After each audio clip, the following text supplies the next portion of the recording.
Sorry students, recorder abruptly stopped. We'll continue with the role of liver. Uh, Fibrinogen. Fibrinogen is produced inside the liver. Heparin, which is anticoagulant, it is also produced in the liver. Heparin और fibrinogen coagulation process के एक fibrinogen एक coagulation process का एक important step है, तो उसका production coagulation process में हेल्प करता है, थक्का जमाता है ब्लड में। और हेपारिन एंटीकोएगुलेंट है, जब ब्लड फ्लो हो रहा होता है हमारी बॉडी में तो उस टाइम पर वो हेपारिन उसकी फ्लो या उसकी ब्लड की मूवमेंट को कंटिन्यूस मोड में रखता है और क्लॉट नहीं होने देता है। लिवर स्टोर न्यूट्रिएंट्स, इसके अलावा फैट, ग्लूकोज, वाइटामिन्स जो कि फैट सॉल्युबल होते हैं, ADE के, आयरन और कॉपर, इन सब का स्टोरेज भी लिवर का एक इम्पॉर्टेंट फंक्शन है। Now coming to the next part, that is pancreas. अब पेनक्रियाज क्या करते हैं हमारी बॉडी में, ये leafy like structure is pancreas.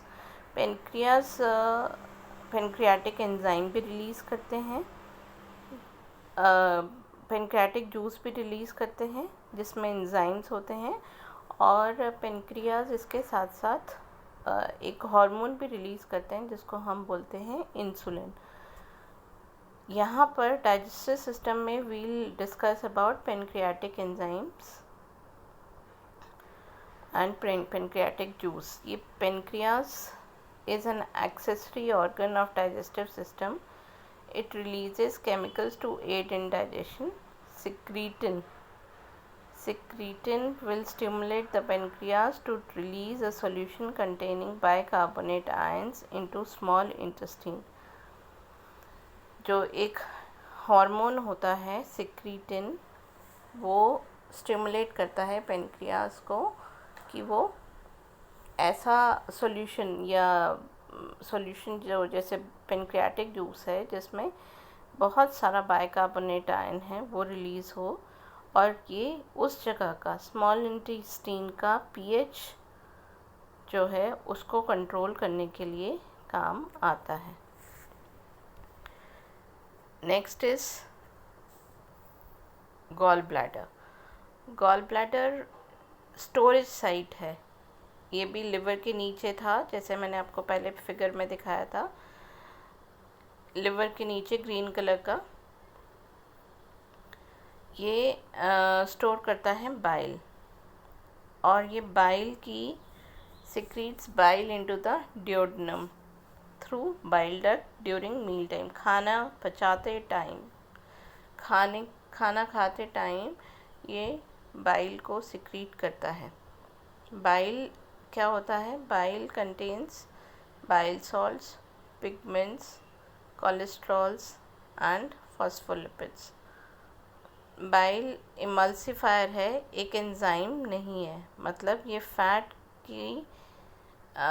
Fat को डिज़ोल्व करता है into watery contents of the intestine.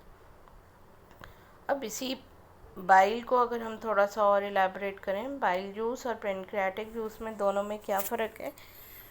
Bile जो है येलोइश ग्रीन फ्लूइड होता है, having sodium bicarbonate ions, bile pigments, bilirubin and biliverdin.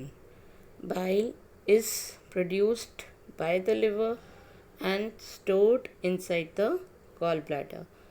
Provides, इसका फंक्शन है कि ये अल्कलाइन मीडियम प्रोवाइड करता है, अल्कलाइन मीडियम प्रोवाइड करता है इनटू स्मॉल इंटेस्टाइन, ताकि एंजाइम्स ज़्यादा से ज़्यादा अच्छे से काम कर सके।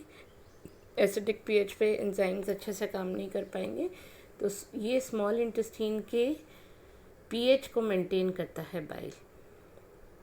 इमल्सिफाइज fat, that is it breaks fats into small droplet. Emulsification का मतलब है कि फैट मॉलिक्यूल्स का वाटरी कंटेंट में ब्रेक डाउन होना।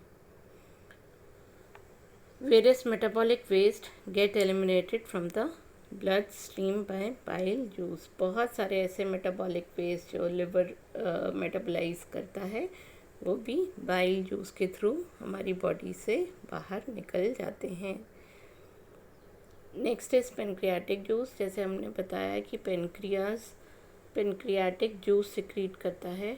3 टाइप्स के होते हैं, 3 टाइप के एंजाइम्स प्रेजेंट होते हैं इस पेनक्रियाटिक जूस में। First is amylopepsin amylopsin which is required to convert starch into maltose.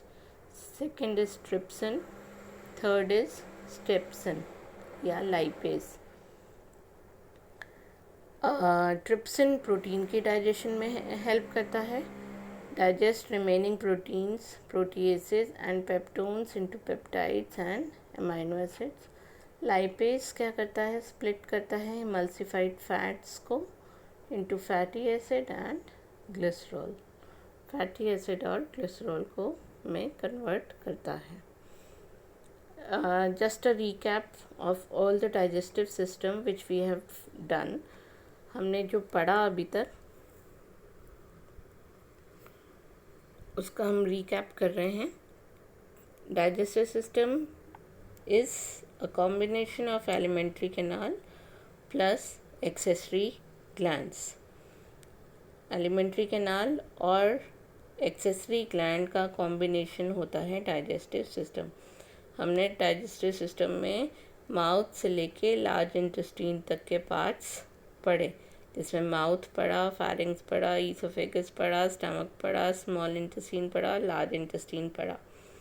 Salivary glands पढ़े जो कि एक्सेसरी ग्लैंड्स के अंडर पढ़े हमने। लिवर पढ़ा, पेनक्रियास पढ़ा, गॉल ब्लैडर पढ़ा। फिर हमने एंजाइम्स देखे। अभी हम एंजाइम्स को नेक्स्ट पार्ट में और लंबे तरीके से एलैबोरेट करेंगे। Thank you students.